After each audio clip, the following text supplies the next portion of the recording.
Voilà, alors bonjour Mauna, ravie de te voir ici et d'avoir la chance de t'interviewer au sujet de ton livre Au-delà de nos mots, qui est sorti donc fin 2020, c'est juste? Yes, bonjour Marie-Ève, c'est exactement ça. Il est paru un peu avant les fêtes de Noël.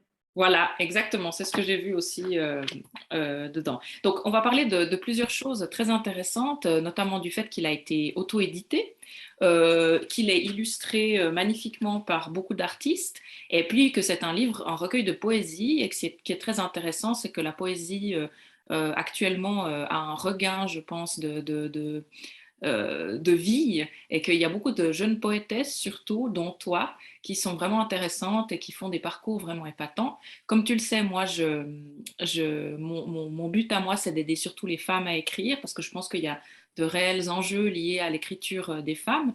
Et voilà, quand une femme me parle, enfin quand ce qu'elle fait me parle, j'ai à cœur aussi d'écouter ce qu'elle a à dire sur ce qu'elle fait. Donc, bienvenue Mauna, je sais que toi tu es en France, est-ce que tu es à Paris, c'est bien ça? Je suis pas loin de Paris. Je Pas loin de suis dans Paris. le sud de Paris, en Île-de-France. En Île-de-France, d'accord. Donc ici, on est en Suisse. Enfin, moi, je suis en Yes. Suisse. Et voilà, il y a beaucoup aussi de poétesses suissesses qui sont très intéressantes en ce moment. Enfin, il y a vraiment, j'ai l'impression, dans la francophonie, quelque chose qui se passe. Voilà, donc on va en parler tout à l'heure. Je vais juste présenter un tout petit peu ton livre d'abord avant de te poser toutes les questions parce que j'ai 1 million de questions à te poser. J'ai tellement de choses qui me sont venues à l'esprit en te lisant et en voyant ta démarche. Et je sais que tu aides aussi, enfin, tu donnes aussi des ateliers d'écriture et tout ça. Donc, ça va vraiment m'intéresser. Donc, ce livre qui s'appelle Au-delà de nos mots, que tu as écrit, que tu as écrit, donc Mauna, euh, tu dis parce que tu dis que tu as commencé à écrire parce que tu as grandi dans un monde où tu ne pouvais pas exprimer ta voix. Ce que je trouve vraiment très important et très intéressant au niveau aussi ben voilà, de la voix qui s'exprime, de l'importance aussi de donner une voix aux femmes. J'ai appris à utiliser les mots pour créer une nouvelle réalité, les faire parler pour tenter de comprendre, d'extraire mes émotions, mes états d'âme, mes mots. Et en effet, quand on lit ton livre, Mauna, il y a quelque chose de l'ordre de la thérapie personnelle presque dans ce livre, mais qui est profondément adressé aux autres. Moi, j'ai vraiment l'impression que c'est un livre de poésie. Moi, ce qui m'est venu à l'esprit, c'est l'idée que c'est un livre de poésie empathique. C'est-à-dire qu'il y a beaucoup d'empathie et beaucoup de liens vers l'autre, et ce n'est pas toujours le cas dans la poésie. Tu l'as auto-édité, maunapoesie.com. Donc, je me réjouis beaucoup que tu nous racontes un peu comment tu as fait ça, comment tu l'as promu. Il y a aussi quelque chose qui est lié à la promotion de la voix d'une femme noire, d'une femme racisée. J'ai l'impression que c'est aussi important pour toi parce que tu l'as mentionné 1 ou 2 fois aussi dans tes posts sur le fait qu'on t'a dit, ben voilà, c'est pas fait pour toi, la poésie, etc. Donc, ben, je veux pas simplement faire l'impasse sur cet aspect-là aussi des choses.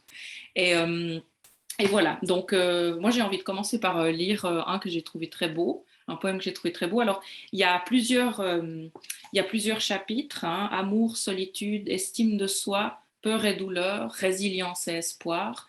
On voit ici qu'il y a des thèmes qui sont finalement aujourd'hui très importants. Il y a beaucoup de gens qui vont se reconnaître aussi dans tes thèmes. Et puis la langue que tu utilises dans ce recueil est une langue accessible qu'on n'a pas de peine à comprendre, on va dire, au premier abord, ce qui n'est pas non plus toujours le cas de la poésie. Et j'aime bien aussi cette idée finalement qu'on a un lien comme ça assez direct avec ce que tu dis.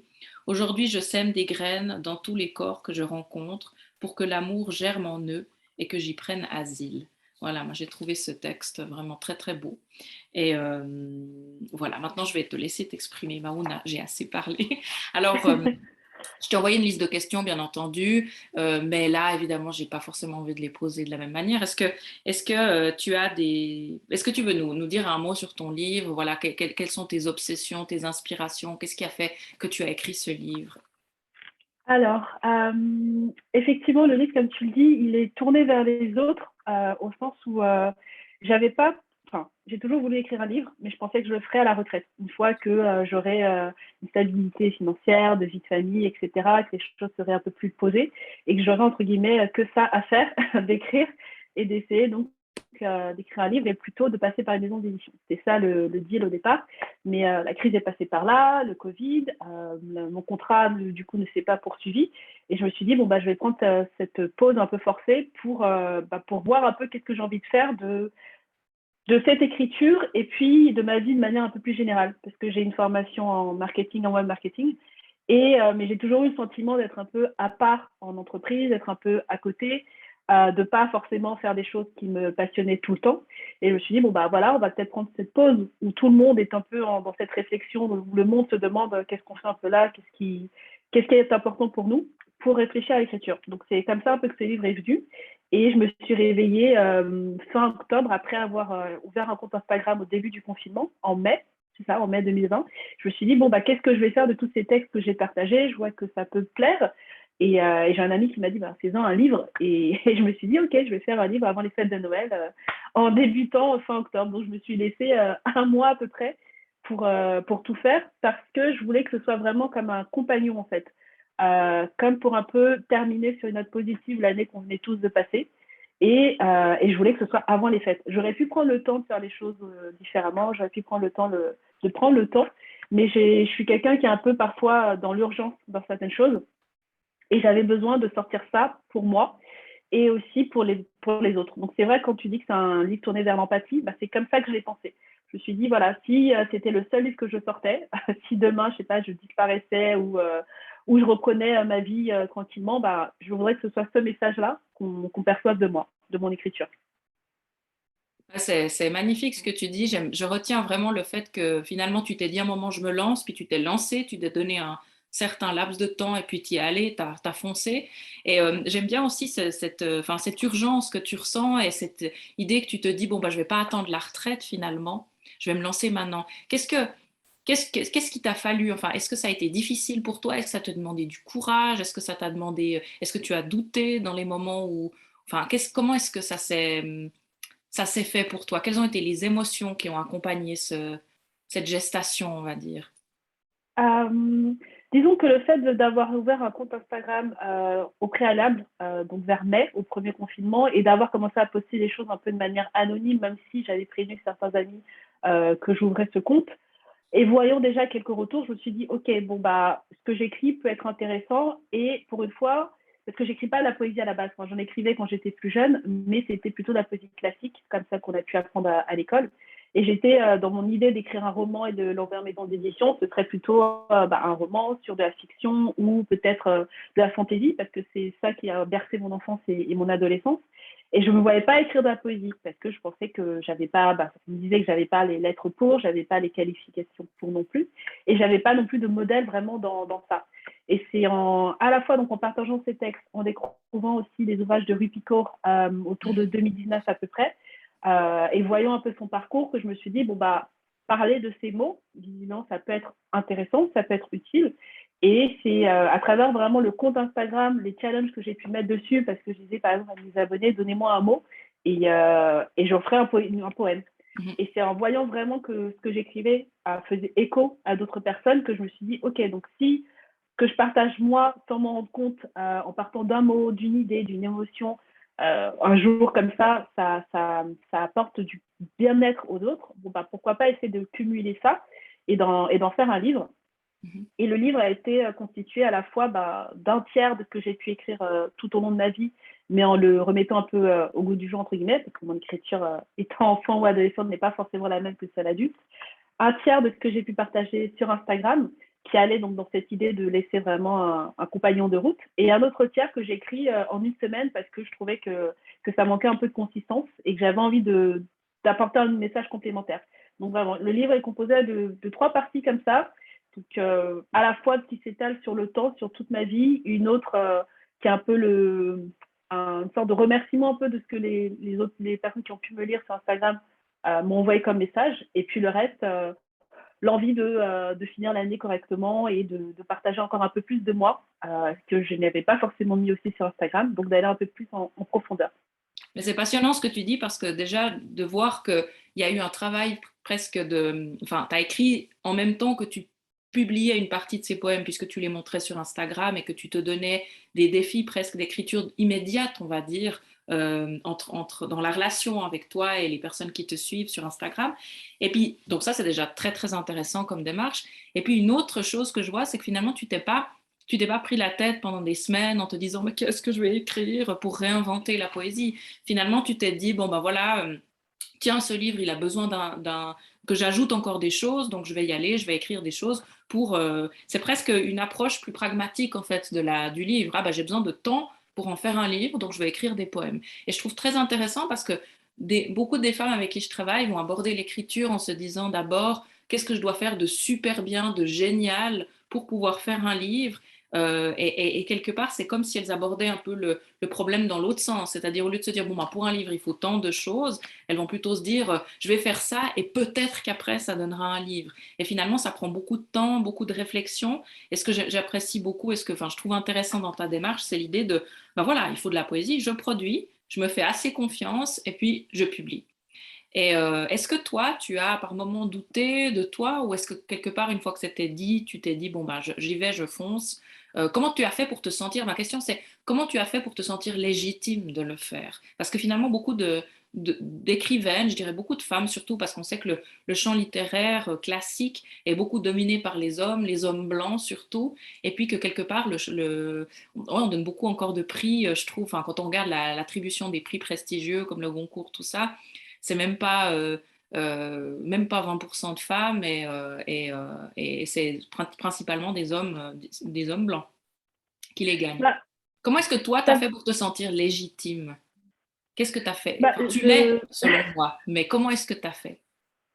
il y a encore une part de moi qui doute forcément quand on, comment dire, parce qu'en plus en auto-édition, il n'y a pas d'entité, on se proclame d'une certaine manière Oui. écrivain, il n'y a pas de vote, c'est comme si un peu on était dans un pays, on disait voilà, je suis le président du pays à partir d'aujourd'hui et qu'on ne donne pas la vie à quiconque. Donc c'est vrai que la position en plus de l'auteur et de l'édité est d'autant plus dure que celle de l'écrivain reconnu par une grande édition, parce que jusqu'à ce jour, j'ai pas, parmi mes lecteurs, il y a des personnes qui lisent beaucoup depuis longtemps, il y a des gens qui sont lancés dans l'édition, mais j'ai pas eu encore de choses proclamant que ce que j'avais écrit avait une certaine légitimité. Bon, j'ai participé à un concours de la RATP où, ok, je suis arrivée dans les 100 premiers sur les 9000 personnes qui ont envoyé un texte, mais même encore, ça reste à côté. C'est pas une institution officielle qui a proclamé ça. Donc, jusqu'à présent, moi, en tout cas pour aujourd'hui, je me sens pas forcément encore légitime et je sais il y a une part de moi dans les 4 prochains mois qui va aller maintenant confronter le livre à des personnes qui ont cette position-là, qui sont reconnues comme telles. Mais je me suis dit, de toute façon, tu n'as rien à perdre. Au pire, personne n'aime le livre et comme ça, tu sais que c'est peut-être pas pour toi la poésie ou qu'il faut peut-être retravailler certaines choses ou tu auras des retours. Mais c'est peut-être vraiment le fait d'avoir eu déjà des retours sur Instagram, je pense, qui m'a aidé à me dire bon, bah, si là, quand j'ai lancé le livre, je devais avoir 1500 abonnés. Bon, après, j'ai fait un peu de tri parce qu'on connaît ce que c'est sur Instagram et les réseaux sociaux. Mais je me suis dit, voilà, s'il y a déjà tant de personnes qui aujourd'hui sont là, bah, ça coûte rien, ne serait-ce que pour elles, de faire quelque chose de plus élaboré, de plus gros, avec plus de corps, de consistance. Et maintenant, si on a d'autres en dehors de ça qui aimeront le livre, bon, bah, tant mieux. Et effectivement, aujourd'hui, il a été vendu à quasiment 400 exemplaires et je sais que ça ne vient pas en majorité d'Instagram. C'est vraiment c'est les différents réseaux sur lesquels je suis. Bon, bah, peut-être quelques amis, mais je n'ai pas 400 amis. Je rêverais bien, mais non. Mais je me dis voilà que à force d'en parler, à force que certaines personnes voient certains textes passer, puis ou aussi qu'elles découvrent mon univers, elles ont envie de lire le livre. Donc la légitimité, je pense qu'on l'acquiert en se faisant confiance, en se Oui, disant, en dédramatisant la chose, en se oui, disant, c'est pas, je joue pas ma vie dessus. non, Même si c'est quelque chose qui est important pour moi, l'écriture, mais c'est important d'avoir des retours et quand on écrit, qu'on se décide à le partager, on espère forcément avoir des retours, on espère avoir une certaine légitimité et être reconnu. Mais je pense, en tout cas, moi, c'est comme ça que j'ai vu vraiment l'écriture, c'est de prendre un pas de côté et de me dire, ça ne me définit pas moi. Même si ça peut paraître paradoxal, puisque je parle de moi d'une certaine manière quand même dans ce livre, ça ne me définit pas moi. Et puis surtout, on ne peut pas faire à tout le monde. Donc l'espérance que moi, je vais partager ici, bon, bah, peut-être qu'elle fera écho pour certaines personnes et peut-être que pour d'autres, pas du tout. Mais c'est pas moi. Ce livre n'est pas que moi. Je suis plus que ça. C'est une partie de moi. Et quand on arrive à faire ce pas de côté, je pense, dans l'écriture, ça permet vraiment d'aller chercher cette légitimité et puis de se dire, en fait, on l'a fait aussi pour toi. Donc, on décide d'écrire, on décide de faire un livre, on décide de le publier. Et à partir du moment où ce livre existe matériellement, c'est là où est notre légitimité de se dire, j'ai été assez bon pour aller au bout de mon projet. Et le reste, c'est que du plus. Mhm. Après, c'est pas évident au quotidien. Effectivement, j'entends d'avoir cette démarche-là. Mais quand on essaie de l'intégrer, ça permet vraiment d'enlever un poids et de souffler. C'est comme ça que je vois les choses, en tout cas. Oui, et tu as dit plusieurs choses qui, je trouve, sonnent très justes. L'idée vraiment que pour se donner de la légitimité, il faut s'enlever un peu cette pression, il faut faire un pas de côté en fait, et puis se dire, bah, j'y joue pas ma vie. Et puis, bon, on voit hein, dans ta manière de communiquer, moi c'est aussi quelque chose qui m'a beaucoup interpellée, ta manière de communiquer sur Instagram, parce qu'on voit que tu as, de la bouteille en communication digitale, hein, parce que ça c'est fait de manière impeccable, autant au niveau des visuels que dans la manière dont tu as orchestrer, on va dire, ta communication. C'est d'autant plus épatant parce que finalement, on se fait quelque part, quand on auto-publie et qu'on on fait la promotion de son livre aussi sur les réseaux et bah, de toutes les autres manières qu'on découvre aussi en faisant ça, c'est qu'on se fait un peu toute seule quelque part en tant qu'auteur. Et comme tu disais, il n'y a pas d'instance de reconnaissance autour. Mais quelque part, on peut aussi se poser la question de quelle légitimité on donne à ces instances. Parce que pour moi, des collèges d'écrivains ou d'experts qui vont donner des prix à toujours le même genre de personnes, toujours le même genre de récits, pour moi, c'est problématique. Donc, quelque part, l'idée de vouloir se faire en dehors de ces sentiers battus a une importance et moi, c'est quelque chose que j'aime aussi valoriser. Et alors, justement, par rapport à l'auto-édition, bon, il y a le rôle des réseaux sociaux qui est vraiment très, très important. Et puis, on sait aujourd'hui que les frontières, je ne sais pas si toi, tu vois les choses comme ça, mais on sait aujourd'hui que les frontières entre l'auto-édition et l'édition traditionnelle deviennent de plus en plus poreuses, sachant que déjà les maisons d'édition traditionnelles ont été vraiment reçues des avalanches de livres suite à la pandémie. Donc déjà, elles sont surchargées. Et puis c'est vrai que du coup, faire un livre en auto-édition, c'est choisir aussi quelque part d'avoir de pouvoir être édité beaucoup plus vite, d'avoir la main mise aussi sur tous les aspects de son livre, et puis financièrement, c'est peut-être aussi plus intéressant, sachant qu'il y a toute une chaîne qui prend quand même énormément sur les livres quand se fait publier de manière classique. Et puis enfin, il y a toujours la possibilité, après, d'être repéré, on va dire, par un éditeur plus classique, conventionnel. Alors, comment est-ce que tu te situes, toi, par rapport à tout ça? Est-ce que tu peux nous raconter un petit peu comment est-ce que euh, tu as vraiment procédé de manière très concrète pour faire l'édition de ton livre, l'auto-édition de ton livre? Alors, la chance que j'ai, c'est d'avoir quelqu'un dans mon entourage proche, un ami d'enfance qui bosse dans l'édition numérique et qui, du coup, avait déjà certaines connaissances sur la partie un peu technique à faire. Au sens où moi, j'ai vraiment monté des livres de A à Z sur PowerPoint. Je voulais que voilà, qu'ils puissent avoir visuellement là où je voulais mettre les textes, les coupures où je voulais les faire exactement, comment positionner les illustrations à tel endroit. Vraiment, tous les livres étaient faits sur PowerPoint. À l'époque, je n'avais pas de connaissances en InDesign et c'est vrai que c'est mieux de passer par ce logiciel-là quand on veut après déposer un livre à la primeur ou même sur Amazon ou sur n'importe quelle autre plateforme pour le transformer en PDF.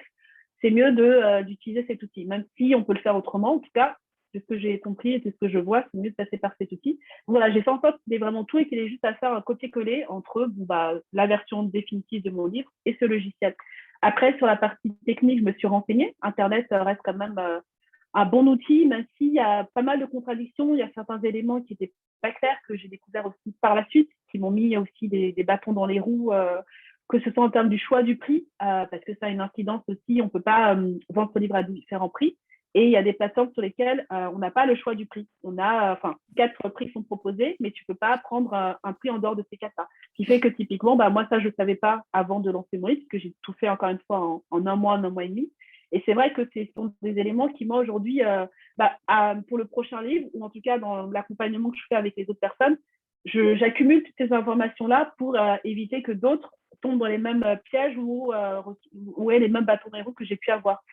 Comme le fait aussi, on peut écrire un livre juste pour le mettre sur Amazon ou sur le mettre sur d'autres plateformes sans site internet. Mais c'est dommage parce qu'on se prive aussi d'une source de revenus, d'une visibilité. Et c'est important de pouvoir aussi développer son site internet et de comprendre après comment le mettre en avant. Et ça, c'est vrai que ma formation m'aide dans cette partie-là, dans la manière d'utiliser un site, de faire du référencement naturel, de payer ou pas certains réseaux sociaux ou autres, parce qu'il y en a qui sont un peu plus quali que d'autres, ou en tout cas qui apportent plus de valeur ajoutée. Donc, ma démarche, ça a été donc l'aide un peu technique de cet ami-là. Et après, tout le reste, Internet, les recherches, lire ce que d'autres avaient pu faire avant moi, me renseigner. Et puis, essayer d'y aller aussi étape par étape et lentement, en me disant que la priorité, c'est qu'ils sortent avant les fêtes de Noël, qu'ils soient disponibles donc sur Amazon, parce que malheureusement, je sais qu'il y a beaucoup de gens qui achètent des ouvrages sur Amazon, et en parallèle de ça, sur mon site. Et par la suite, j'ai pu le rendre disponible aussi sur la Fnac, sur d'autres plateformes, etc. Mais quand on a un délai aussi court, on doit choisir les choses et faire des priorités. Aujourd'hui, maintenant, pour le second, je sais que même si j'ai une formation en web marketing, c'est pas la même chose de travailler en agence pour une marque que de travailler pour soi. Et c'est encore moins la même chose de travailler dans des univers comme la beauté, le bien-être et cosmétique et l'édition. C'est un univers aussi que j'ai découvert après avoir sorti mon livre, parce que, certes, cet ami travaille dans la technique, mais il ne travaille pas en marketing, il ne travaille pas dans comment vendre un livre, donc comment en faire la promotion. Et ça, c'est des choses que j'ai apprises par moi-même sur le tard. Et aujourd'hui, je sais que pour les prochains livres, je vais par exemple prendre un délai de 6 à 4 mois, ne serait-ce que pour préparer, faire le plan de com et en parler en amont et faire la communication auprès des différentes plateformes et médias que j'aurais identifiés. Et tout ça, ce sont des choses qu'on n'a pas forcément en main quand on commence. Oui. Parce que bon, je passais du temps quand même à chercher sur Internet, mais il y a beaucoup de choses qui se contredisent. Il y a des qui sont là depuis un peu plus longtemps. Il y a des choses aussi qui sont différentes quand on parle de poésie versus d'autres choses, parce que les médias ne sont pas les mêmes. Donc, il faut aller aussi trouver des personnes qui sont intéressées déjà par la poésie, mais encore plus par la poésie contemporaine, parce que c'est pas forcément non plus bien vu au niveau de la poésie classique. Donc, il y a plein de choses que je n'ai pas, que j'ai découvert moi-même, et qu'aujourd'hui, j'aimerais bien pouvoir apporter à d'autres personnes qui souhaitent se lancer dans la poésie ou dans l'auto-édition, quel que soit le genre littéraire. Donc, c'est vrai qu'il faut de la patience, faut accepter de se tromper, faut accepter aussi parfois de s'engager financièrement, parce que l'auto-édition, c'est de l'engagement. J'ai pas fait de campagne, par exemple, Ulule ou autre. Il y a des personnes qui procèdent aussi comme ça en amont, qui vont d'abord s'assurer d'avoir un certain budget via ce type de campagne pour lancer la production des livres. Et moi, j'ai pas fonctionné comme ça. J'ai mis mon argent dedans. Mais c'est vrai qu'il y a plusieurs manières de faire et c'est important. Enfin, ce que j'essaie de dire aujourd'hui sur les différents supports sur lesquels je communique, c'est de savoir pourquoi est-ce qu'on veut écrire un livre. Quel est le but? Est-ce qu'on veut écrire un livre pour soi? Est-ce qu'on veut écrire un livre pour être lu? Est-ce qu'on veut écrire un livre parce qu'on nous dit d'écrire un livre et c'est pas forcément parfois la meilleure raison? Parce que c'est pas parce que tout le monde nous dit tu devrais écrire un livre, tu devrais en parler qu'on a l'envie de partager ce qu'on écrit. Est-ce qu'on veut écrire un livre pour l'auto-édition, mais par exemple, c'est pour la famille? Est-ce qu'on veut écrire un livre pour la famille, mais après le vendre parce que l'histoire peut intéresser d'autres personnes? Voilà. À partir du moment où on sait pourquoi est-ce qu'on écrit un livre, déjà, ça nous permet d'aller jusqu'au bout de ce livre-là. Et de deux, c'est ça qui va après nous permettre de trouver la cible, le lecteur idéal, nous permet à partir de là, de faire toute la stratégie de communication pour aller toucher ce lecteur. Et la première question, encore une fois, c'est ça, c'est de se demander pourquoi est-ce qu'on veut écrire un livre et pourquoi est-ce qu'on choisirait donc l'auto-édition versus l'édition. Parce que certes, il y a un avantage financier derrière qui est indéniable, mais tout dépend encore une fois de comment est-ce qu'on positionne son prix. Parce que, ce que je disais tout à l'heure, quand on n'a pas toutes les informations au niveau du prix, on se met des bâtons dans les roues par la suite. On ne sera jamais vraiment en déficit, sauf si vraiment on a mal fait ses calculs. Mais il y a une marge plus ou moins importante qu'on peut se faire en fonction du prix, du support, du paquet, du format. Donc, il y a plein de choses à intégrer. Et c'est pour ça que je dis qu'à refaire un mois, ok, c'est sympa, c'est fun de faire tout ça sous un mois et demi. Mais je sais que pour les prochains, je vais vraiment prendre plus le temps. Et ce premier ouvrage me sert aussi un peu de test pour les autres, pour faire mieux. Mais j'aime bien cette philosophie aussi, de se dire, on commence, on fait, puis après on regarde comment ça se passe, puis on réajuste. Ton livre, et j'ai une petite question technique. Est-ce que tu es passé par une plateforme particulière pour l'auto-édition? C'est Amazon, donc, par quoi tu es passé? Alors, Dans mon plateforme. livre, il est à la fois disponible sur donc Amazon en impression à la demande et au format e-book. Donc, via Amazon, on n'a pas trop la main sur les specs d'Amazon. Donc, tu as le format, la taille, le papier, la couleur, le rendu. C'est pour ça que j'avais fait un post à ce sujet la dernière fois. Parfois, il arrive que les gens, moi-même, quand j'en ai commandé quelques exemplaires pour voir, et le dos du livre n'est pas bien net, le texte n'est pas bien positionné. La couleur de la couverture, c'est pas celle que j'aurais aimée par rapport au papier crème du livre.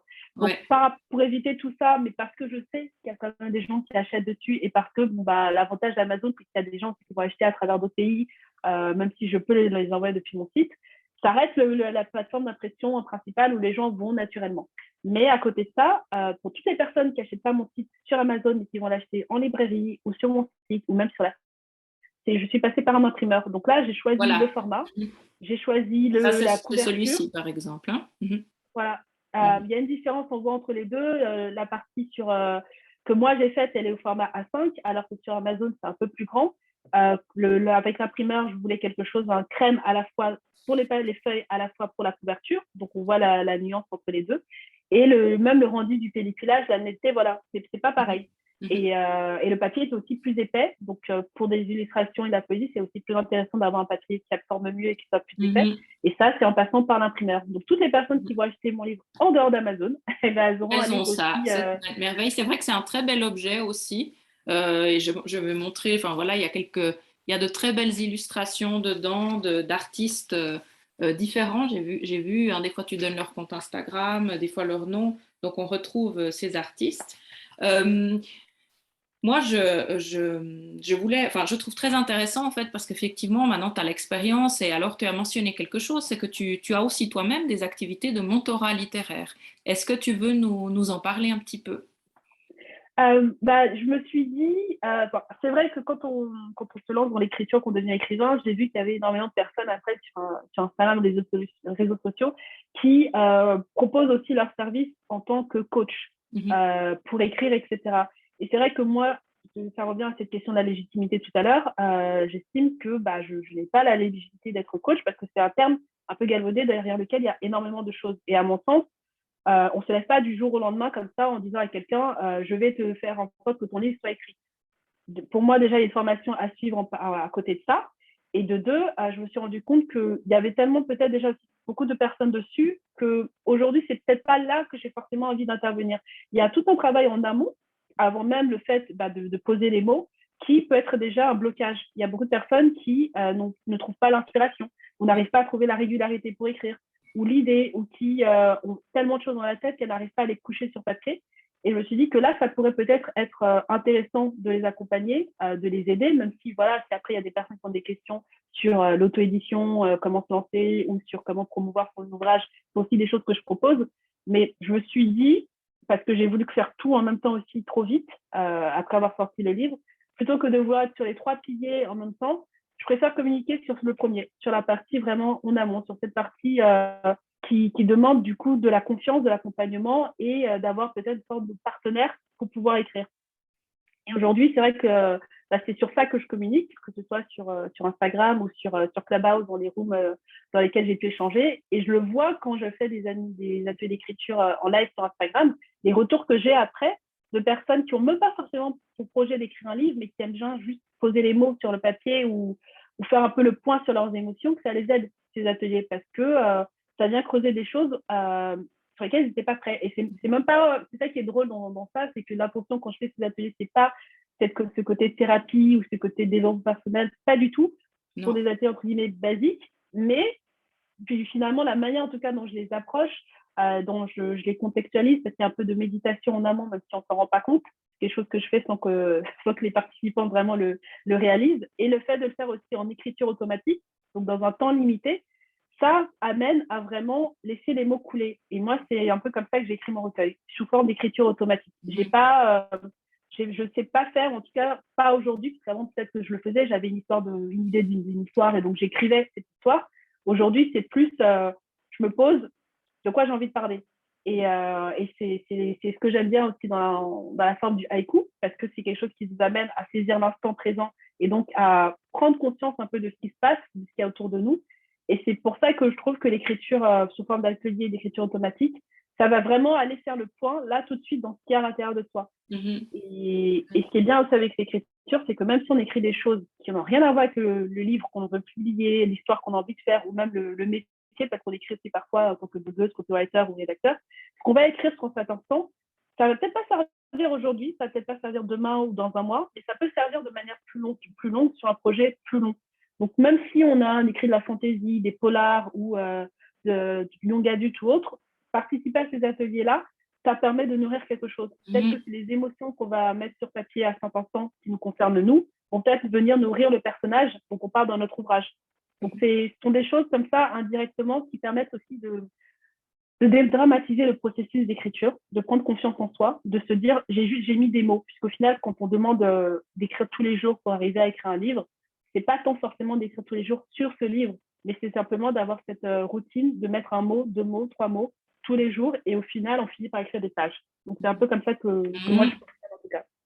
Oui, c'est intéressant. Je pense qu'on a une approche assez similaire, toi et moi, avec des mots différents. Mais c'est vrai que je me reconnais dans ce que tu dis, dans le sens que moi, j'accompagne aussi des femmes dans cette Mm. partie-là, ce processus-là, qui est qui est le premier processus, c'est-à-dire celui où tu dois écrire, prendre confiance en toi, mettre vraiment des mots, quoi, les aligner. Moi, une des choses que je dis des fois à mes clientes, c'est que on vise en fait la quantité plus que la qualité. Parce qu'à partir du moment où tu te mets à vouloir absolument faire quelque chose de bien, tu te bloques. Tandis que dans l'idée vraiment de Exactement. saisir l'instant présent et de faire vraiment, de se dire, bon, bah voilà, je vais mettre un mot sur ce que je ressens en ce moment, effectivement, c'est très intéressant.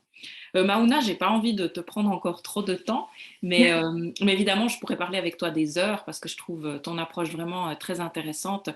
J'aimerais savoir deux choses encore. Mhm.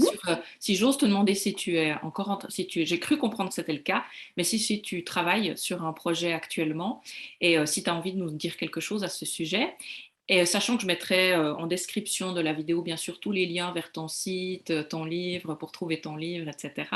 Et puis l'autre question que j'aimerais te poser, c'est qu'est-ce que tu conseillerais à une femme qui veut écrire, que ce soit un roman ou de la poésie, qui manque de confiance en elle? Quel serait ton conseil qui te viendrait, disons, le numéro un, on va dire?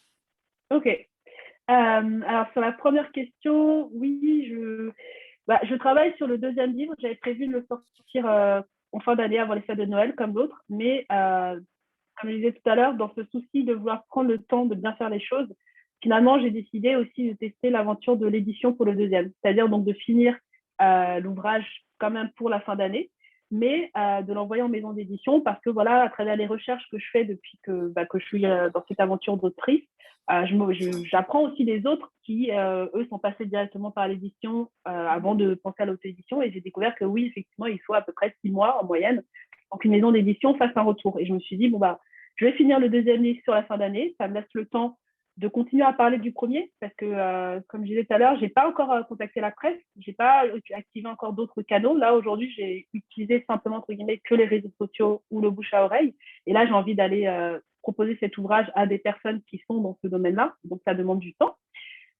Et comme ça, quand j'aurai fini donc, le deuxième, je l'enverrai en maison d'édition début d'année et je commencerai à préparer le plan marketing au cas où j'aurai un refus pour cet ouvrage.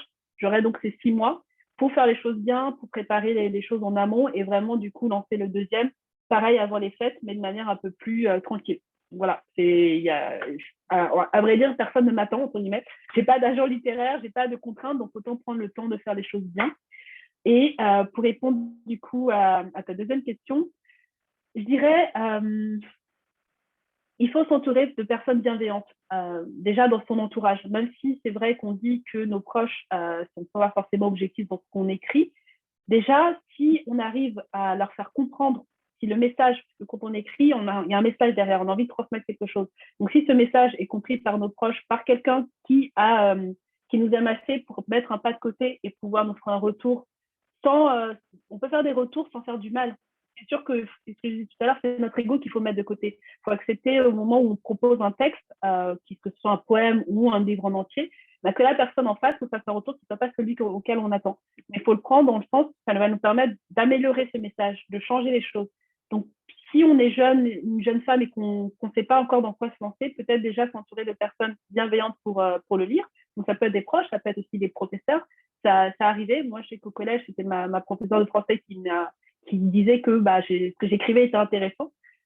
Bon, après, il y en a une autre qui a dit totalement l'inverse, mais c'est bon d'avoir des personnes dans son entourage Celle-là, on qui, l'écoute pas.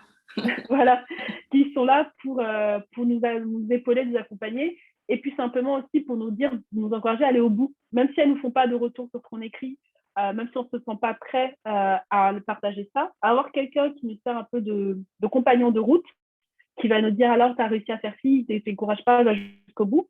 Ça nous aide. Et puis, je pense que le fait de l'avoir fait aussi de manière anonyme, il y a beaucoup de personnes aujourd'hui qui écrivent, que ce soit sur WhatsApp, il y a énormément de plateformes où on peut partager ses textes sans dire qui on est.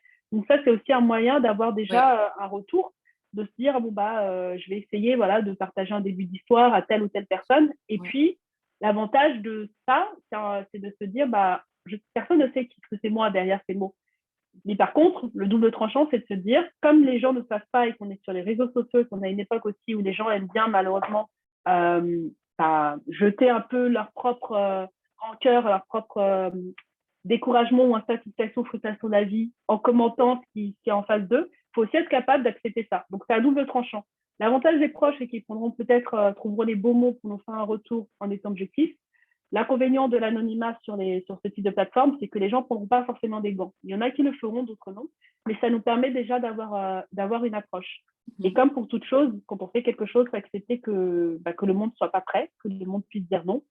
Mais si on sait pourquoi on écrit, si on se raccroche toujours à ça, je pense qu'on arrive à aller au projet. Ça peut prendre 10 ouvrages avant qu'on nous dise un jour que le 11e est très bon et qu'après, du coup, les 10 précédents trouvent leur public. Et il y a tellement d'exemples comme ça. Il y a J.K. Rowling, il y en a plein des auteurs qui ont été reconnus, entre guillemets, à la fin de leur vie, presque. Donc, c'est pour ça que je dis qu'il faut vraiment le faire avec envie. On n'écrit pas par contrainte, pas parce qu'on nous dit qu'il faut écrire, pas parce que c'est à la mode ou pas parce que c'est tendance, mais parce que ça nous fait du bien et parce que ça nous apporte quelque chose à nous avant tout. Et si maintenant, ça apporte des choses aux autres, et tant mieux. Oui. Eh bien, merci Maouna. En tout cas, ton livre, il nous apporte beaucoup de belles choses. Je te remercie beaucoup pour ce moment que tu m'as accordé et je me réjouis vraiment de voir la suite de tes aventures et je te souhaite vraiment, vraiment bonne chance pour tout et pour la C'est suite de gentil. tes publications. Et je sais qu'on va voir de très, très belles choses venant de toi. C'est gentil. Merci beaucoup, Marie. Merci pour ton temps et cette opportunité. Avec À grand bientôt. plaisir.